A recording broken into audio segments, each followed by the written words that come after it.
War Thunder has been on the market for over a decade, yet in 2026 it still pulls tens of thousands of players online at the same time. So what keeps this free military game alive while so many others die?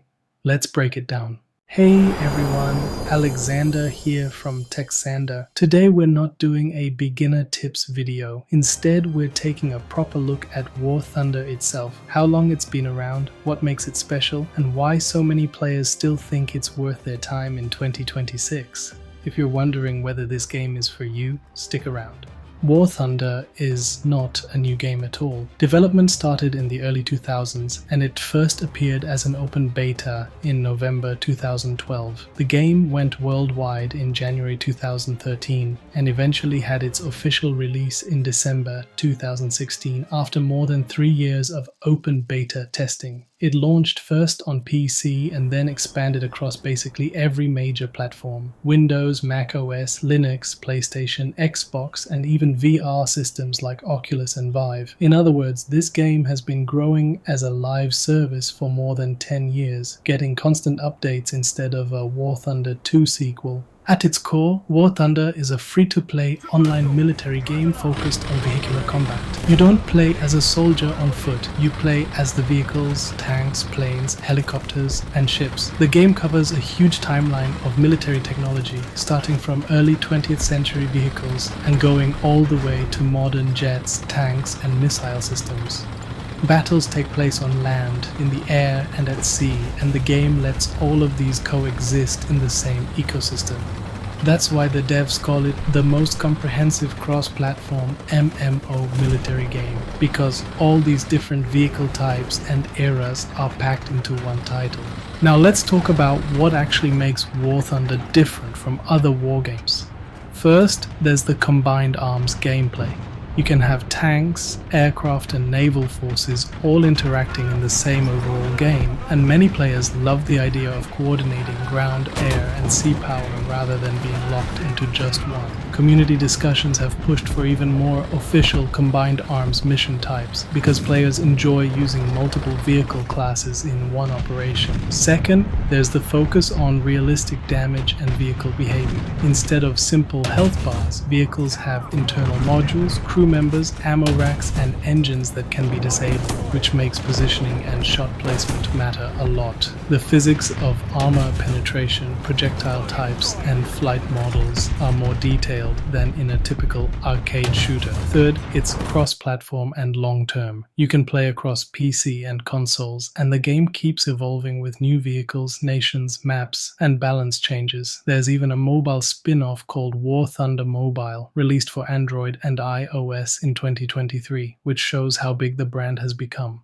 So, is anyone still playing this? The short answer is yes. On Steam alone, War Thunder sits at tens of thousands of concurrent players at any given time in early 2026. For example, data from January 2026 shows over 67,000 average players on Steam and peak concurrent numbers above 100,000. Its all-time recent peak on Steam reached nearly 120,000 players in late 2025. That's just one platform, and the game is also available on consoles and the native PC client, so the total population is significantly higher. Reviews on Steam are labeled mostly positive, based on hundreds of thousands of user reviews, which suggests that despite controversies and balance complaints, the overall community sentiment remains more positive than negative. Why do people stick with War Thunder instead of moving on to the next new shooter? A big reason is the sheer variety. You can spend months just focusing on one nation's tanks or one line of aircraft and still have tons left to unlock.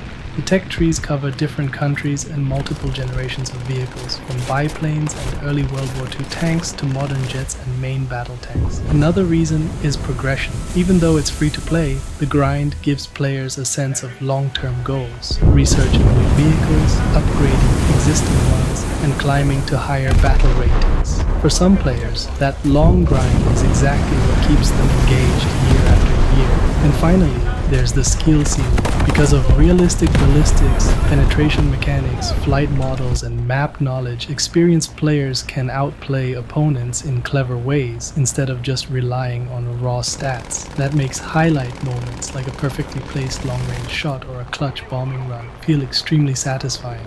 Of course, War Thunder isn't perfect, and you should know the downsides too. The progression can be very slow if you play completely free, especially at higher tiers where repair costs and research times go up. The monetization is often criticized as pushing players toward premium accounts, premium vehicles, or boosters to keep up with the grind. Balance and BR changes are a constant topic in the community. Every time the developers adjust battle ratings or introduce new vehicles, some players feel their favorite lineup got nerfed or power crept. Despite that, the game continues to receive regular patches and balance passes, which means the meta keeps shifting instead of staying stagnant. So why does War Thunder still matter in 2026 when it started live back in 2012 and officially released years ago? Because there's still no other game that combines this level of vehicle variety, realistic mechanics, and cross-platform military combat in one package. The player numbers show that people are still interested with strong peak counts and a large active community. If you're into military history, detailed vehicles, and the idea of mastering tanks, planes, and ships in one ecosystem, War Thunder is still one of the main titles in that niche.